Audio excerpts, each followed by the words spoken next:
Բարերեկո հարգելի հեռուստադիտող, եթերում Ռևոլյուցիան է։ Հոկտեմբերի 10-ին Մինսկում Եվրասիական տնտեսական բարձրագույն խորհրդի նիստում վերջապես ստորագրվեց Եվրասիական տնտեսական միությանը Հայաստանի անդամակցության պայմանագիրը, որը ուժի մեջ է մտնելու 2015 թվականի հունվարի 1-ից։ Հիշեցնենք, որ մինչ օրս պայմանագրի ստորագրման տարբեր ժամկետներ էին հայտարարվել, որոնք տարբեր պատճառներով հետաձգվել էին։ Ի վերջո, ինչ պայմաններով է Հայաստանը անդամակցում այս միությանը, ինչ է ստանալու եւ ինչ է կորցնելու Հայաստանը դրա արդյունքում, այս գործընթացները ինչպիսի ներքաղաքական ազդեցություն են ունենալու։ Ահա այս եւ այլ բազմաթիվ թեմաների հետ այսօր մեր տաղավարում կզրուցենք Հայաստանի Հանրապետության փոխարտգործնախարար Շավարժ Քոչարյանի հետ։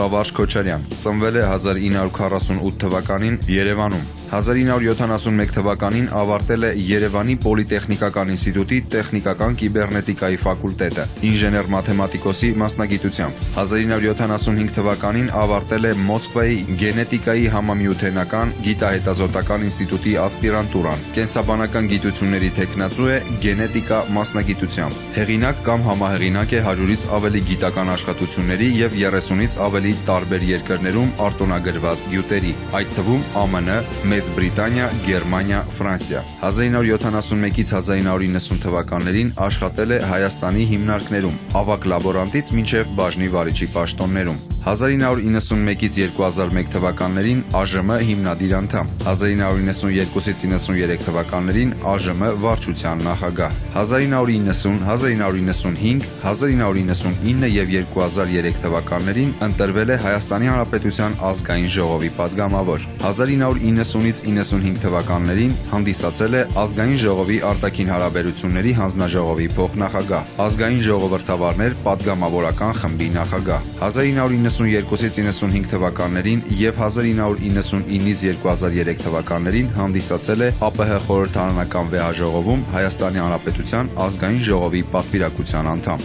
1995-ից 99 թվականներին հանդիսացել է ազգային ժողովի արտաքին հարաբերությունների հանձնաժողովի անդամ, ազգային ժողովրդավարական միության խմբակցության քարտուղար, 2001 թվականից ազգային ժողովրդավարական կուսակցության հիմնադիր անդամ, ԱԺԿ վարչության նախագահ, 1999-ից 2003 թվականներին զբաղեցրել է ազգային ժողովի գիտության, վարչության, մշակույթի եւ երիտասարդության հարցերի հանձնաժողովի նախագահի պաշտոնը, 1999-ից 2003 թվականներին հանդիսացել է ԵԱՀԿ խորհրդարանական վեհաժողովում Հայաստանի Հանրապետության ազգային ժողովի պատվիրակության անդամ, 2003 թվականից հանդիսացել է ազգային ժողովի Եվրաինտեգրման ժամանակավոր հանձնաժողովի եւ սոցիալական, առողջապահության եւ բնության պահպանության հարցերի հանձնաժողովի անդամ, 2003-ից 2005 թվականներին հանդիսացել է Եվրոպայի խորհրդի խորհրդարանական վեհաժողովում Հայաստանի Հանրապետության ազգային ժողովի պատվիրակության անդամ, 2005 թվականից Եվրոպայի խորհրդի քաղաքական դասընթացների Երևանյան դպրոցի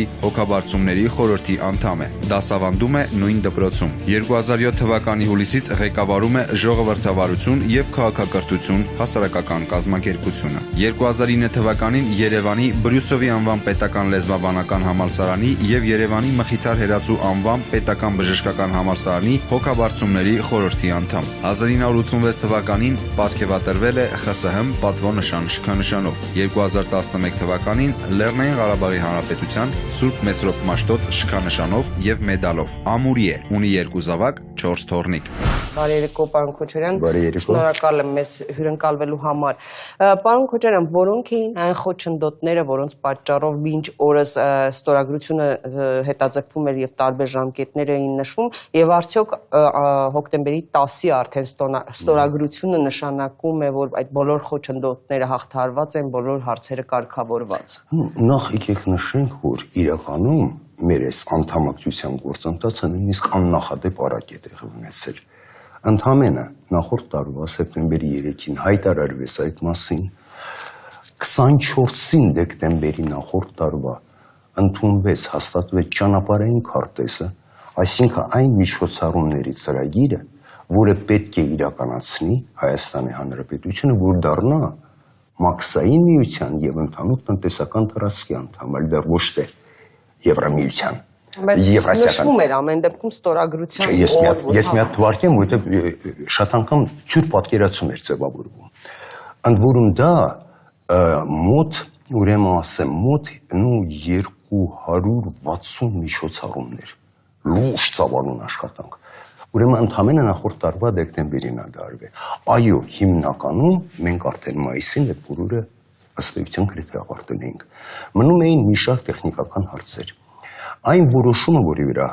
հողում է կատարվում, դա Աստանայում բարձրագույն մարմնի որոշումն էր այն մասին, որ մինչև հունիսի 1-ը ներկայացնել ստորագրան համար, այլ ոչ թե ստորագրել։ Որոշումը այդպիսին էր, որից հետո այո, մինչև հունիսի 1-ը ներկայացվեց կողմերին եւ հետո սկսվեց ներպետական համաձայնեցման գործընթացը, որը արդեն ավարտված է, բնական է, քանի որ ստորագրված է եւ Ռուսաստանում, եւ Բելարուսում, եւ Ղազախստանում, եւ Հայաստանում։ Այդ ընթացքում եղան եւս տարբեր հարցեր, որոնք առաջանում էին ներպետական համաձայնեցման ընթացքում, որը եւս հարթվում էր։ Եվ վերջնական բոլոր հարցերը լուծվեց, ըստ էության կարելի է ասել, որ արդեն հոկտեմբերի 1-ին տեսակոնֆերանսով փոքր խորհրդի նիստեր, այսինքն փոխվարչապետների մակարդակով, որը արձանագրվեց, որ ամեն ինչ փակ է։ Այդ տեմպերի տեսակետից սա եւ կողծում եմ, որ սա աննախադեպ արագ տեմպեր է։ Իսկ այդ աննախադեպությունը պայմանավորված է մի շատ կարևոր հանգամանքով։ Հայաստանը ոչ միայն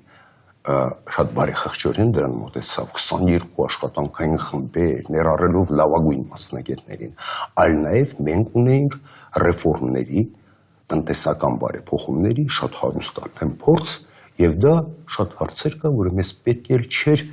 նախապատրաստական աշխատանք կատարել։ Մենք կատարել էինք եւ միշտ որոշ հարցերում ավելի առաջ էինք։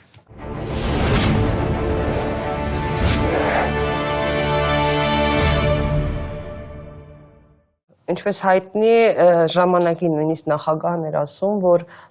Հայաստանը հնարավոր է անդամակցի հիմնադիր անդամի կարգավիճակով, հա, նախ ինչ տեղի ունեցավ, որ մենք հիմնադիր անդամ չեղանք, եւ առհասարակ այդ հիմնադիր անդամ լինելու եւ շարքային անդամ լինելը ինչ տարբերություն, ինչ առավելություններ ունի։ Ըստ իրենց պայմանագրի, որը ստորագրվել է հենց մայիսի 29-ին Աստանայում, եւ այս վերջին նիստին Մինսկում հոկտեմբերի 10-ին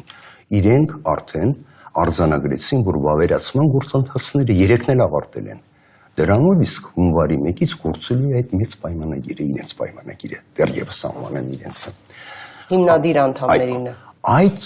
պայմանագրում որևէ տարբերություն հիմնադիր եւ նոր անդամի մեջ չի դրվում։ Բնական է բացի անցումային փուլերի, որովհետեւ եթե որևէ պետություն համաձայն դա 108 հոդված կա, պետք է անդամագրվի, նա պետք է անցնի որոշակի փուլերով։ Դա մեզ չի վերաբերվում, որովհետեւ մենք միանում ենք ոչ թե միությանը, մենք միանում ենք ըստ էության միությանը, բայց պայմանագիրը ձևակերպված է միանում ենք պայմանագրին։ Ինչու՞։ Որովհետեւ եթե դեռ չկա միություն, նա պետք է գործեր։ Հունվարի 1-ից ուրեմն մենք չենք կարա միանալ մի կառույցը, որը դեռ չի գործում, բայց պայմանագիրը ստորագրման պահից արդեն առկա է։ Հենց այդ պատճառով մեր անդամակցության պայմանագիրը կոչվում է պայմանագիր Հայաստանի Հանրապետության այդ Եվրասիական տնտեսական միության մասին պայմանագրին միանալու մասին, որը միանգամից այդ հարցերը հարթեց։ Այնպես որ կարելի է տարբեր ձևի գնահատել։ Եթե դու միացել ես հիմնադիր պայմանագրին, ուրեմն կարելի է եւ այդպես գնահատել, որ դու դառնում ես հիմնադիր, բայց տարբերություն նորից եմ կրկնում չկա։ Իրենց մայր պայմանագիրը որևէ տարբերակում չի դնում։ Այսինքն որևէ առավելություն հիմնադիր անդամները եւ սովորական անդամները միացողները պայմանագրում։ Դա կարող է լինել միայն անցումային որոշակի փուլի համար նոր անդամների։ Կարող է ինչ-որ տարբերակում լինի, բայց ժամանակավոր։ Այդ դեպքում մենք ունենք այդպիսի իրավիճակ, ես ձեզ ասեմ։ Ինչի՞ չդարձանք հիմնադիր այդ դեպքում։ Չէ, բայց այդպես հասկացություն չկա։ Բայց այդ ամբողջ խնդիրը։ Երեքով ստորագրեցին, կարելի է համարել, որ իրենք հիմնադիր են։ Մենք էլ միացանք այդ հիմնադրման պայմանագրին, սա է իրողությունը։ Որպես առաջին ստորագրող, հա, հիմնադիր։ Չէ, առաջինը 3-ն են։ Իսկ մենք միանում ենք այդ պայմանագրին։ Հայաստանի անդամակցության պայմանագիրը հայտնի է դեռ պետք է վավերացվի մյուս անդամ երկրների խորհրդարանների կողմից։ Ռուսաստանի նախագահը նույնիսկ հույս հայտնեց, որ այդ վավերացման գործընթացը կավարտվի մինչև տարեվերջ։ Այնուամենայնիվ հնարավոր է, որ օրինակ Բելարուսի կամ Ղազախստանի խորհրդարանները չվավերացնեն Հայաստանի անդամակցությունը, պայմանագիրը կամ վավերացնեն ինչ-ինչ պայմանների պարագայում նոր պայմաններ առաջ քաշեն, հնարավոր է։ Ну, առաջի մասը, տեսականորեն իհարկե հնարավոր է։ Տեսականորեն միշտ էլ պարլամենտը սուվերեն է, այսպես ասենք, եւ միշտ էլ կարող է չվավերացնել։ Չակերտավոր սուվերեն է տնվյալ երկրների դեպքում ասած։ Մյուս կողմից մենք գիտենք, որ իրենց պայմանագրի դեպքում իրանք ձեռք էին բերել պայմանավորվածություն հնարավորինս արագ եւ սիխրոն կատարել այդ վավերացման գործընթացը, որը եւ արեցին եւ հենց Մինսկում հայտարարեցին, որ ավարտել են։ Այսինքն արդեն ելնելով այդ նախադեպից իրենց մասով, հիմա Հայաստանի մասով։ Հիմա դա պետք է առանցին գործընթաց լինի, նորից պետք է սկսվի բոլոր պարլամենտներում։ Մենք այդ նախադեպից ելնելով մենք էլ ակնկալիք ունենք, որ մերի դեպքում էլ կգնա այդ սինխրոն գործընթացը։ Ուղղակի այստեղ ավելանում է նաև մեր պարլամենտի վավերացումը, մենք էլ կվավերացնենք։ Մեր պարլամենտը կվավերացնի։ Մեր համար շատ ավելի ծավալուն է աշխատանքը վավերացման, քան իրանցը, որովհետև երբ մենք միանում ենք պայմանագրին, մենք միանում ենք զուգահեռ նաև իրավապայմանագրային բազային։ Իսկ դա նշանակում է բոլոր պայմանագրերը, որոնց մենք միանում ենք, հակասություններ չպետք է հատված բոլորը պետք է սահմանադրական դատարանը նայի։ Քանի որ չի եղել դեպք, որ մեր պարլամենտը որևէ նախաձեռնություն իշխանությունների կողմից առաջ քաշած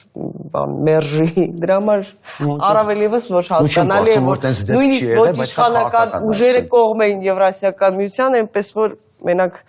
մի քիչ ժառանգությունն է մասամբ դեմ։ Ինչևէ, կվերադառնանք դեմ։ Մինսկում ստորագրվեց պայմանագիրը այն տեսքով, որը հրապարակվեց արտգործնախարարության կայքում, այո, որևէ փոփոխություն տեխնիկական ուրեմն ամսի հավելվածներում կամ ոչ, որևէ էական փոփոխություն կամ կարող եմ ասեմ փոփոխություն չի եղել, ընդհանրապես ամսի 9-ին երեկոյան մի հատ էլ ասում են չիտկը, մի հատ էլ ընթերցեցին ու մի երկու տեղ տեխնիկական բաները կապված ստորակետների, ես իմ ինչի հետ, բայց որևէ փոփոխություն չկա։ Իսկ մի հատ տեխնիկական հարց տամ, ինչու պայմանագիրը եւ հավելվածները առաջինը տպագրվեցին, հայտնվեցին հասարակական կազմակերպության կայքում, հետո նոր արտգործնախարարության։ Ու դա այդքան էլ այդպես չի, մենք հետո ուշ է տեղադրել արտգործնախարարության։ Հա, ժամերի հարց էր, որովհետեւ ուղղակի մեզնից խնդրել էր այդ պայմանագիրը համապատասխան ՀԿ-ի ղեկավարը։ Մենք քանի կար արգելք, ու արգելքը որն էր, քանի որ պայմանավորվածություն կար մինչ այդ անդամների միջև, դրա համար մենք չէինք հրապարակում, առավելևս որ դեռևս բանակցվող կետեր կար։ Հենց որ դա հանվեց, մենք անմիջապես իրան էլ բավարարեցինք ու նաև տեղադրեցինք շատ տարօրինակ էր, առաջինը փոխարան արտգործնախարարության կայքում։ Դիմի ես պետք է ասեմ, ու մենք մերժում էինք, ասելով որ չկա այդպիսի, այսպես ասած պայմանավորվածություն տրամադրելու, հենց այդ արգելքը հանվեց, մենք միանգամից իրեն տրամադրեցինք։ Պայմանագրի այդ հրապարակված նախագծում ամենամտահոգիչ հարցը, ինչպես հայտնի է, վերաբերվում է Հայաստանի եւ Լեռնային Ղարաբաղի մինչեւ անդամակցության գործընթացի ավարտին հնարավոր մաքսակետի տեղադրմանը, արդյոք այս հարցը քննարկվել է Մինսկում, թե արկախված է մնում, ի վերջո ինչպես է լինելու, մաքսակետ տեղադրվելու է, թե չէ, խնդրում եմ բացատրել, որովհետեւ ամենացավոտ եւ քաղաքական առումով եւ տնտեսական առումով եւ հոգեբանական առումով ամենացավոտ հարցն է։ Նախ արձանագրեմ, որ մաքսակետ տեղադրելու հարցը բանակցությունների առարկա չի եղել, այդ մեկ։ Երկրորդը կապված ու ավելին պայմանագրում դրա մասին որևէ բան չկա։ Ինձ զարմացնում է, երբ որ լինում են վերլուծություններ, որոնք ասում են, որ պայմանագրից այդպիսի բան է բխում։ Նշվում է, որ երկրները որ հատվածներով են, որ նշվում է կղզիներ, փակագծում, այլ օբյեկտներ եւ այլն։ Նշվում է շատ տրամաբանական ձևակերպում այն մասին, որ մաքսային տարածքը պետությունների դա իրենց տարածքն է։ Այսինքն, որ մաքսային տարածքը համընկնում է պետության տարածքի հետ։ Դա է ֆիքսում ու դա վերաբերում է բոլոր անդամ պետություններին։ Ընտրովի մոտեցում Հայաստանի Հանրապետությունը իր նկատմամբ բնականը չէր կարող ընդունել, որպեսզի ավելի կոշտ այդպիսի ձևակերպում լինի, իրենք չունեն դե։ Որտեղ նույնիսկ այստեղ էլ փորձագետներ որոշ ասացին, այդ դեպքում թող Ռուսաստանը Ղրիմի հարց է առաջ գալիս։ Բազմաթիվ հարցեր կան, խնդիր հետևյալն է, իրենց մայ պայմանագրում այդպիսի կոշտ ձևակերպում չկա, եթե լիներ մենք այն ժամանակ կարող ենք մտածենք բանակցությունների ժամանակ, այդպիսի կոշտ ձևակերպում չկա։ Պարոն Քոչարյան, որ ասում եք հիմա որպեսզի ներողություն, որպեսզի ընդհանուր առմամբ այդ Ղարաբաղի հետ կապված հարցը փակենք, որովհետև չի որ վերջի Նուրսուլտան Նազարբայևը հնչեցրել է այդ դա եմ ուզում հիմա մեջբերեմ, այո, խորհրդի նիստում Ղազախստանի նախագահ Նուրսուլտան Նազարբայևը հայտարարել է, մեջբերում եմ խոսքը, հաջողվել է փոխզիջման հասնել սահմաններին առնչվող նրբանկատ հարցում, որոնց շրջանակներում Հայաստանը միանում է Եվրասիական տնտեսական միությանը։ Ինչ սահմանների մասին է խոսքը, որովհետև հիշում ենք նաև Նազարբայևի միջ այդ ասաց, խոսքը սահմանների մասին, երբ որ Ալիևի նամակը ընթերցեց, ինչ փոխզիջման մասին է խոսքը։ Խնդիրը հետևյալն է, մենք ընդհանրապես փոխզիջման մասին չի խոսքը, մենք վերահաստատել ենք այն մոտեցումը, որը Հայաստանը ունեցել է ի սկզբանե անկախության օրերից։ Այսինքն, որ Ղարաբաղը չի հանդիսանում Հայաստանի մաս։ Մենք մեր հարաբերությունները Ղարաբաղի հետ կառուցում ենք որպես դե ֆակտո կայացած պետության հետ, ճանաչելով դե յուրե, եւ մեր հարաբերությունները հորիզոնական են։ Ստեղ մի տարօրինակ իրավիճակ տեղ ունեցավ Քյուրենբռնում։ Իմ մոտ այնպիսի տպավորություն է, որ Բաքուն ինքը դարել է իր քարոզչության գերին։ Ինքը անընդհատ ինչ է քարոզում։ Չկա որևէ պետություն, Լեռնային Ղարաբաղի Հանրապետություն, իրականում դա Հայաստանի մաս է եւ այլ եւ այլ։ Ինքը իր քարոզչության գերի դառնալով ինքը փորձում էր հորդորել մեր որոշ գործընկերների, եկեք ֆիքսենք, որ Ղարաբաղը Հայաստանի մաս չի, բայց ներողություն։ Դա միշտ մեր դիրքորոշումն է եղել եւ մնում է։ Մենք հարգում ենք Լեռնային Ղարաբաղի ժողովրդի ինքնորոշման իրավունքը։ Եվ ցանկացած պահի Հայաստանը կարող է ճանաչել։ Իհարկե, եւ չճանաչելը միայն պայմանավորված է այդ Մինսկի ֆորմատով բանակցություններով, դա մի քիչ այլ հարց է։ Բայց դա ամենևին չի նշանակում, որ մենք մեր հարաբերությունները չենք կառուցում հորիզոնական։ Այնպես որ մենք ընդհանրապես վերահաստատել ենք այն ինչ որ տարիների ընթացքում եղել է Հայաստանի Հանրապետության։ Դա նկատի ուներ սահմանների մասին հստակեցումը։ Ամենայն դեպքում որևէ այլ ոչ, դա ամբողջությամբ բավարարել է։ Դրա մասին մեր նախագահն էր հայտարարել հրապարակային։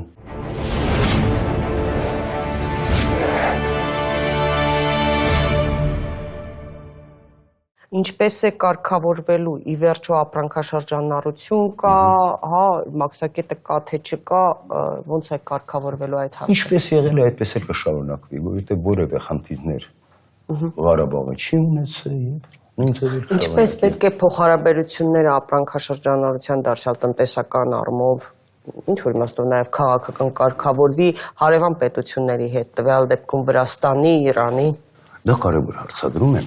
որովհետև առաջին հայացքից մեզ շատ անգամ հարց են տալիս, տեսեք Վրաստանը ակնհայտորեն հայտարարել է, որ գնում է դեպի Եվրամիություն,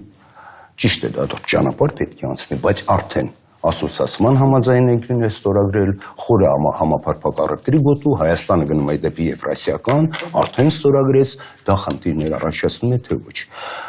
Նախ ես պետք է ասեմ, որ նենց իրավական առումով ոչ, որովհետև մեր հարաբերությունները նախ մենք Վրաստանի հետ ունենք պայմանագիր ազատ առևտրի մասին։ Ընդ որում անդամակցելով այն պայմանագրերը, որոնք արդեն մենք ունեցել ենք մինչ անդամակցելը, իրենք շարունակում են գործել։ Այսինքն այդ մասով մենք մեզ ապահովագրել ենք։ Վրաստանի հետ մենք ունենք այդ ռեժիմը։ Նույնը Վրաստանն է ձգտում մեր հետ այդ ռեժիմը պահպանել։ Վերջերս եղել են այն ապրանքատեսակների նկատմամբ, որոնք եղել են, թե նաև որոնք նոր կապ չունի, ինքնին ազատ ռեժիմի պահպանելը։ Մաքսային տարածքի հետ կապված Եվրասիական տնտեսական հետ միության մենք ունենք մի խնդիր՝ տրանզիտ։ Այսինքն ապրանքը անցնում է մի պետության տարածքով, որը անդամ չի այդ միության։ Բայց դա շատ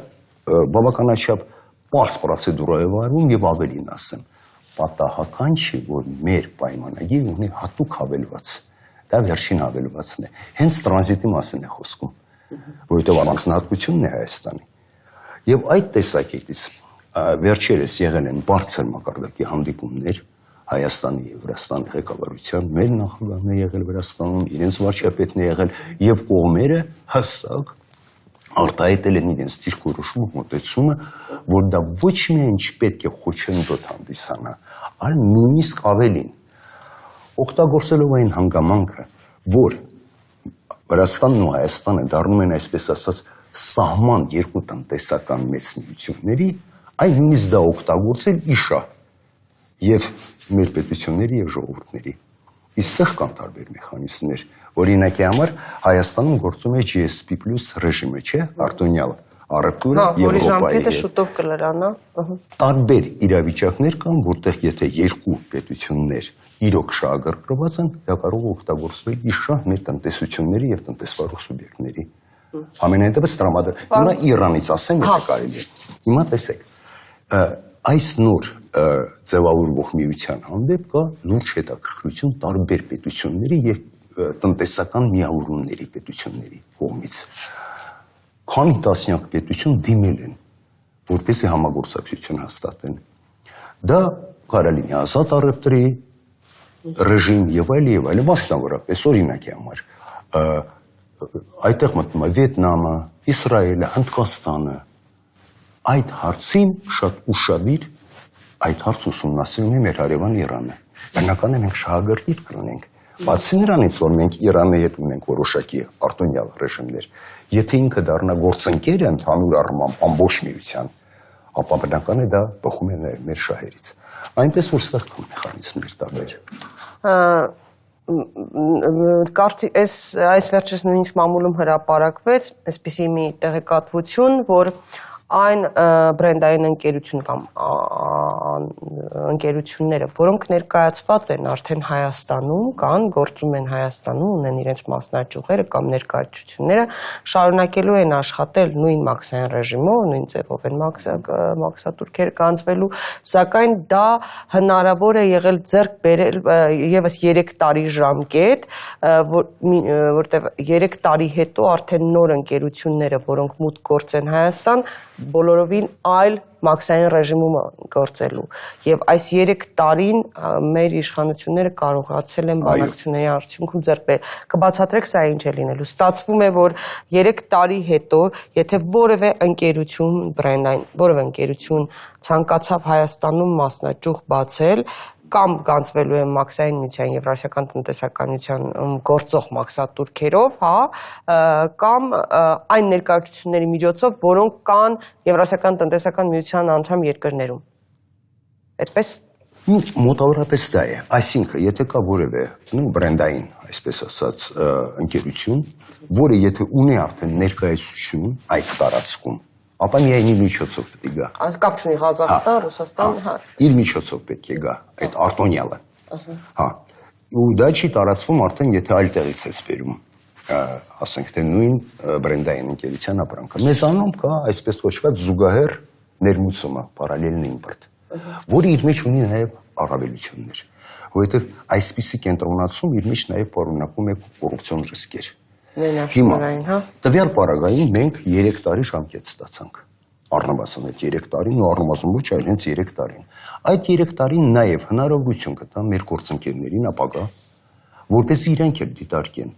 Միգուցե այդ մեր մոտի մոդելն է ավելի հեռանկարային։ Եթե իրենք էլ գան մեր դաշտ, ուրեմն մենք ոչինչ չենք փոխի, եթե ոչ, ուրեմն մեր մոտ կգործի դա միայն 3 տարի։ Որից հետո արդեն մենք պետք է ենթարկվենք ընդհանուր խաղաղությունների։ Որոնք ավելի բարձր են, չէ՞, այնուամենայնիվ։ Մեր գնահատականում մեր մոտի ռեժիմը ավելի ճիշտ է։ Ավելի մրցակցային է։ Ընդհանուր առմամբ ես պետք է ասեմ, որ շատ հարցերում մեր տնտեսությունը ավելի լիբերալ է, մեր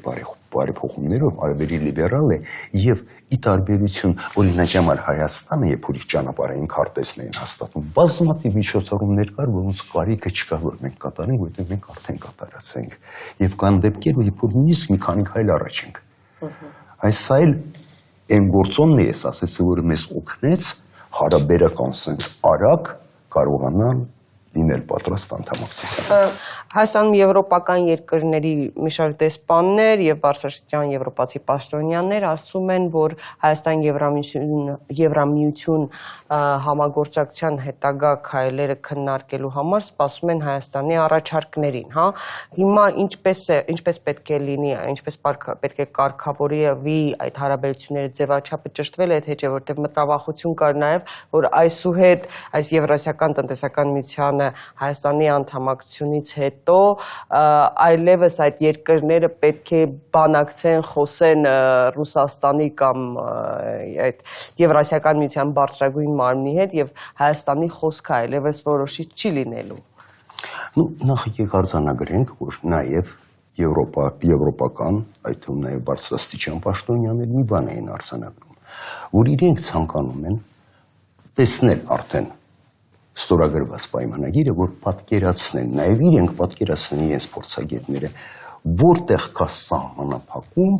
որտեղ Հայաստանը ունի այնպիսի պարտավորություններ կապված այս նոր Եվրասիական տնտեսական միության հետ, որոնք թույլ չեն տալի այդ դաշտում խորացնել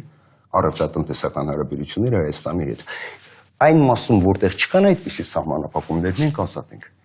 գործելու։ Եվ այդ տեսակետից ինքնին ստորագրումը կարևոր է, որտեղ այդ հստակությունն է մտնում։ Այնպես որ քանի որ արդեն տեքստը կա պայմանագրի, արդեն մասնակիցները կարող են գնահատել դա, արդեն ճանապարհը բաց է, որպեսզի այդ մասով մենք հարցերը արդեն փակենք, արդեն ունենալով ձեռքի տակ իրական պարտավորությունները, փաստաթղթերը եւ առաջ շարժվենք։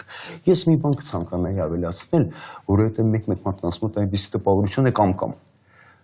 նույնիսկ ամսի 10-ին Պուտինը ուղղակի հայտարարեց, որ դեմ չենք Եվրամիության հետ համագործակցությանը, մեր անդամ, մեր բարեկամ պետությունների ընդամենը մի խնդիր, Եթե Պուտինը դեմ լինի, ասես ընդամենը մի խնդիր։ Այդ համագործակցությունը իրականացնելիս հաշվի առնեն նաև շահերը այս կողմը, ինչքանով է դա խփում այս կողմին։ Այդ տեսակետից ես որ խոսում եմ մեր եւ Վրաստանի մասին, չէ՞ որ մենք ոնց որ սահմանագծին ենք, բայց հակված ենք առաջ շարժվելու։ Իրականում մենք պետք է նաև դեպի առաջ նայենք։ Վերջի վերջո եւ դրա մասին արձանագրված է նույն Եվրասիական տնտեսական միությունն է գրում, որ ինքը առաջնորդվելու է առևտրի համաշխարհային կազմակերպության սկզբունքներով, գնում է դեպի ավելի լիբերալ տնտեսություն, այսինքն ապագան ոչ միայն տնտեսական միավորումների ստեղծումն է, առանց որի պետությունները առանցին չեն կարող մրցակցել, այլ նաև իրենց մեջ իրանց մեջ հարաբերությունների հաստատումը, համագործակցումը։ Եվ ես մի բան էլ ավելացնեմ, եթե կարելի է։ Մենք մի շատ կարևոր հարց ենք նաև լուծում, բացի տնտեսական այդպիսի հզոր բլոկի մեջ մտնելուց ու նաև հաշվի առնելով, որ այդ ապագա միության հետ արդեն տասնյակ պետություններ ուզում են համագործակցել, մենք հաշվի առնենք նաև մի հանգամանք, որ այդ անդամակցությամբ մենք նաև հակազդում ենք լուրջ քայլ են կատարում հակազդելու ուղղությամբ Ադրբեջանի քաղաքականությանը, որ ուղղված է Հայաստանի տնտեսական մեկուսացմանը։ Ակնհայտ է, որ դա ամենևին ձեռնտու չի Ադրբեջանին։ Ամենևին։ Պարոն Քոչարյան, օրինակ ասենք պատկերացնենք մի այսպիսի իրավիճակ, Հայաստանը հանկարծ որոշում է, որ ինչ-որ ժամանակ հետո, որ ուզում է դուրս գալ, ձեռնտու չի այդ անդամակցությունը։ Ընթացակարգը ինչպես է։ Մյուս անդամ երկրները պետք է նորից համաձայնություն տան, ոնց է կարգը։ Ուրեմն ընդունվելն է կոնսենսուսային համաձայնությամբ։ Իսկ դուրս գալը ոչ, որովհետև այսինքն որոշեցի չի որ մի անգամից դուրս ես գալի, պայմանագիրը նախատեսումը չի, որ որոշակի պարտավորություններ ես ունենալու, այսինքն ժամկետը, պարտավորությունները պետք է մարի եւ կարող է դուրս գալ։ Այդ բոլորը սահմանված է իրենց պայմանագրով։ Ինչպես կարող ցանկացած անդամ պետություն դուրս գալ։ Բայց կապ չունի, մյուսները համաձայն են, թե չէ, դու ես որոշում։ Դուրս գալու համար համաձայնություն պետք չի։ Այն մտնելու համար միայն կոնսենսուսով։ Խոսում ենք տնտեսական, դուք ասում եք, որ տնտեսական այս առավելությունները ունի, քաղաքական առավելությունները ունի Ադրբեջանի հետ կապված փոխհարաբերությունների հարցերում, տնտեսական մեկուսացման հետ կապված եւ այլն։ Բայց այսօր Ռուսաստանը, այսինքն այն հիմնական դոմինանտ ներկայացուցիչը Եվրասիական տնտեսական միության հայտնել է, որ գտնվում է տնտեսապես ոչ լավ վիճակում, պատժամիջոցները հաշվի առնելով, ի վերջո Ռուսաստանի դեմ անդադրանք խստացվում են, ռուբլու փոխարժեքը օրորի նվազում են նաև նավթի համաշխարհային գները, կանխատեսումները լավ չեն, հա։ Մենք ճիշտ է արդյոք արդարացված է այս պայմաններում անդամակցել Եվրասիական միությանը։ Ասենք գոնե հետաձգվեր, հաշվի առնելով ի վերջո մեր տնտեսական քաղաքական իրավիճակը։ Իրականում, եթե մենք խոսենք Հայաստանի տնտեսության, առևտրաշրջանառության ծավալների եւ Ռուսաստանի, ապա իհարկե դրանք շատ մեծ տարբերություն հսկայական։ Այն տատանումները, որ ունենալու է Հայաստանը, միևնույն ինքը մնում է հզոր առևտրատնտեսական քո համար դաշնակից ամեն դեպքում։ Մենք դա էլ պետք է գիտակցենք եւ ամենակարևորը։ Վերջի վերջո մենք պետք է ամեն ինչ դիտարկենք ավելի լայն, այսպես ասած, հորիզոնով նայենք։ Հավես չեն ոչ մի պատժամիջոցներ, նույնիսկ Իրանի դեմ պատժամիջոցները մեր հարևանի, որոնք կային, այսօր արդեն են միտումը կա, որ կամաց քայլ առ քայլ դրանից ազատվելու, որտեղ վերջի վերջո ժամանակակից աշխարհում պատժամիջոցները չեն, որ վերում են արդյունքի։ Իսկ մենք Իրանի հետ շատ երկար ունենք փորձ աշխատելու հենց պատժամիջոցների պայմաններում։ Ռուսաստանի նկատմամբ այդպիսի պատժամիջոցներ չկան։ Եվ իհարկե մենք պետք է հույս ունենանք, որ այդ բոլոր հարցերը հարթվելու է եւ նորից եմ կրկնում, որ վերջի վերջո ապագան դա ոչ թե բևեռացումն է, այսպես սև ու սպիտակի բաժանելն, այլ համագործակցությունն է։ Եվ անխուսափելի է այս եվրասիական տնտեսական միության եւ Եվրամիության համագործակցությունը։ Դա բխում է եւ Եվրամիության շահերից եւ Եվրասիական տնտեսական միության շահերից։ Քոչարյան, հարցը ուղղում եմ որպես մարդ, ով երկար տարիներ ընդդիմություն է եղել եւ կուսակցական գործունեություն, հա, որպես քաղաքական գործիչ ունեցել եք, ընդդիմության մեր, այսպես ասած, հա, ոչ իշխանական ուժերի մասին եմ ուզում հարցնել, որ հենց նույն օրը հոկտեմբերի 10-ին այստեղ հանրահավաք էին անում Հայ ազգային կոնգրեսը, Բարգավաճ Հայաստանը, Ժառանգությունը, նաեւ միացավ Ստեփան Դեմիրճյանը իր կուսակցությամբ, պատահական էր արդյոք ընտրված այդ օրը, որովհետեւ տարբեր կարծիքներ կան, հա, նույնիսկ հնչում էր կարծիք, որ այդտեղ Ռուսաստանի մատը խառն է, որ եթե հանկարծ Հայաստանը որևէ քայլ փորձի անել, հետ կանգնել, ճնշում գործադրվի ներքաղաքական ինչ-որ զարգացումներ հրահրելով։ Իդեպ, նաև ուզում եմ մեջ բերել այդ ոչ իշխանական ուժերից մեկի խոսքը, որ ասում են դուք իշխանությունները ռուսներին ներկայացնում եք, թե Հայաստանի ընդդիմությունը հանրահավաքներ է անում Եվրասիական միության անդամակցությունը կասեցնելու համար, իսկ ամերիկացիներին ներկայացնում եք, թե հանրահավաքների նպատակը այդ անդամակցության աջակցությունն է։ Ուզում եմ հարցը Ես պարզ ասեմ, որպես իշխանության ներկայացուցիչ, ես կարծում եմ, որ այդ հանրահավաքը հիմնականում կապ չուներ այդ մեր անդամակցության հետ, որովհետև եթե դա լիներ նպատակ, ապա կլինեին համապատասխան կարգախոսներ, իհարկե, այնտեղ ընդդիմադիր կուսակցություններից մեկը, որը կտրուկ դեմ է, խոսել է, բայց ընդհանուր առմամբ Լևոն Տեր-Պետրոսյանը նույնիսկ ձեռ առավ, հա,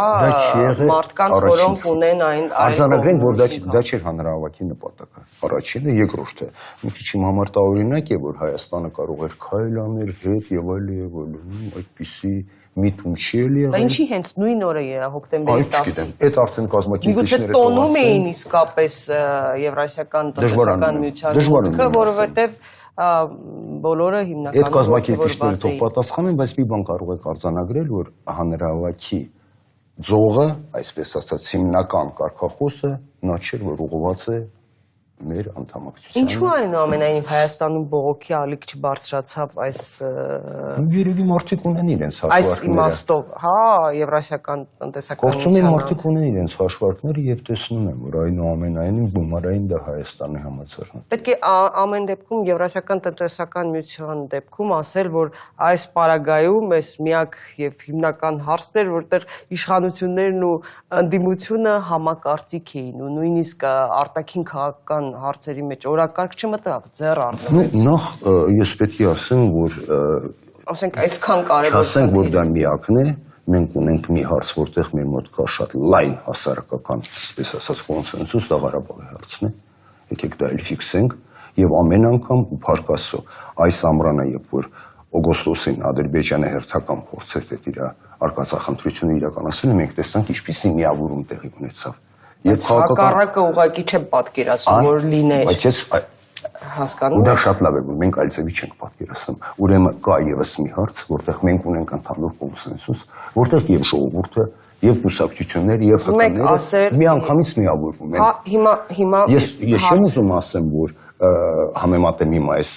Այդ եմ ուզում ասեմ Եվրասիական Ղարաբաղի հետ։ Բայց մյուս կողմից մենք արձանագրենք, որ ինքնին այն հանգամանքը, որ չկա այդպիսի սուր քննադատություն հիմնավորված Ղարաբաղի չափ կարևոր հարցեր ընդդիմության համար Եվրասիական տնտեսական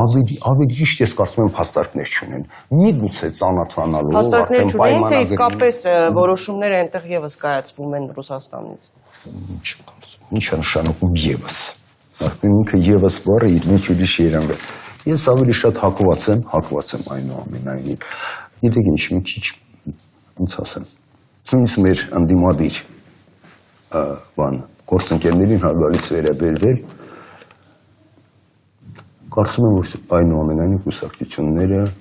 գնահատում են ամբողջական այս իրավիճակը։ Նաև մենք բոլոր տեսանկյուններից տեսեք ես ասեցի։ Բայց ավելի կարևոր օրինակ կարմիր գծեր, չգիտեմ, ճանապարհատրանսպորտային այդ տեսախցիկներ, ինչի հարց ասեք քննարկվեց, նույնիսկ ասենք թե Սյունիքի մարզպետի հարց եւ այլն, քան այս Եվրասիական տնտեսական միությանը արտաքին քաղաքականության այս վեկտորի հարցը առավել կարևոր էր, քան չեմ հասկանում, որ քանի որ արդեն հասանելի է պայմանագիրը, քանի որ դեռ նոր պետք է քննարկվի, վերջի մտնելու են նաև ազգային ժողով։ Այդ ընթացքում մարդիկ արդեն ավելի խորքային ծանոթանում, միգուցե մենք տեսնենք նաև ձևակերպումներ, որոնք այսպես ասած փորձում են մեզ ասել, որ դուք ստեղ սխալ եք, եւ դա շատ լավ կլինի։ Այսինքն ես կարծում եմ քննարկումները ըստ արժևում են, որովհետեւ երկու մոտեցում կա։ Մեկը չիմանալով ինչի մասին է խոսքը, ասել ոչ, մոտեցում, որը փառք ասում մեր ընդդիմությունը չի որդեգրել դա, երկրորդը ունենալ փաստաթուղթը, որից հետո խոսել ըստ էության։ Իսկ այդ հնարավորությունը ազգային ժողովում լինելու է, որովհետև եթե մենք հորդորում ենք մեր գործընկերներին, որ իրենք մինչև տարվա վերջ ավարտեն վավերացումը, ապա բնական է մենք էլ դա պետք է անենք։ Այսինքն մեր ազգային ժողովում սպասվում են քննարկումներ կապված պայմանագրի վավերացման հետ։ Ինչպես ռազմաբազաներին է եղավ եւ այլն, պես էլ կքվեարկեն 3 կարծեմ թե 4 դեմ դեռ պահ եղավ։ Առաջիկայում Փարիզում սպասվում է Հայաստանի եւ Ադրբեջանի նախագահների հանդիպումը, արդյոք ինչով էր սա պայմանավորված, որովհետեւ այս ընթացքում ինչ որ շատ արագ մի քանի հանդիպումներ տեղի ունեցան եւ արդյոք Եվրասիական տնտեսական միության Հայաստանի անդամակցությունը որևէ կերպ կազդի կանդրադառնա Ղարաբաղյան հակամարտության կարգավորման գործընթացի վրա, թե այնուամենայնիվ սա զուտ Մինսկի խմբի շրջան։ Երկու պատճառ կա, առաջինը, որ բանակցային գործընթացը դեպքում է տեղում, երկրորդը, որ այնուամենայնիվ օգոստոսյան դեպքերը Ադրբեջանի այդ փորձերը ներխուժել թե Լեռնային Ղարաբաղի Հանրապետության տարածք, թե Հայաստանի տարածք հանգեցրին նրան, որ տեղի ունեցան զինադատարից հետո ամենալայնածավալ գործողությունները։ Ցավոք այստեղ եղան զոհեր եւ ոչ միայն զինվորների, այլ նաեւ խաղաղ բնակչության միջև բնական է դա չէր կարող չգրավել ուշադրությունը առաջերտին համանախագահողների։ Եվ հիմա տեսեք Ռուսաստանի նախագահը հրավիրել է նույն այդ նպատակով հրավիրել է նաեւ Ֆրանսիայի Քերին կազմակերպել էր հանդիպում։ Այսինքն դա խոսում է նրա մասին, որ համանախագահները անհանգստացած են, որովհետև Դա հիշում ենք Որլիքի նաև Որլիքի, այո, որովհետև խնդիրը որն է։ Իրենք ունեն երկու առաքելություն։ Մեկը նպաստել, որ կողմերը կան համաձայնության, ճիշտ է։ Ու փոխի չմային։ Ստեղ տեղում է դեպքում երկրորդ առաքելությունը թույլ չտալ, որ այս փախրուն զինադատարը նորից վերածվի ռազմական գործողությունների։ Եթե դա սկսվի, դա կնշանակի, որ իրենք իրենց երկրորդ առաքելությունը չեն կատարել։ Իհարկե, շնորհակալ եմ շատ անկերպրույցի համար եւ շատ պիտանի, շատ օգտակար, որովհետեւ ի վերջո հասարակությանը հետաքրքրում է, հույս ունեմ մեր հաղորդման շրջանակներում հարգելի հեռուստադիտող դեռ ավելի մանրամասն կանդրադառնանք նաեւ տնտեսական կողմերին այս պայմանագրի։ Շնորհակալություն, բարի գիշեր, կհանդիպենք հաջորդ կիրակի։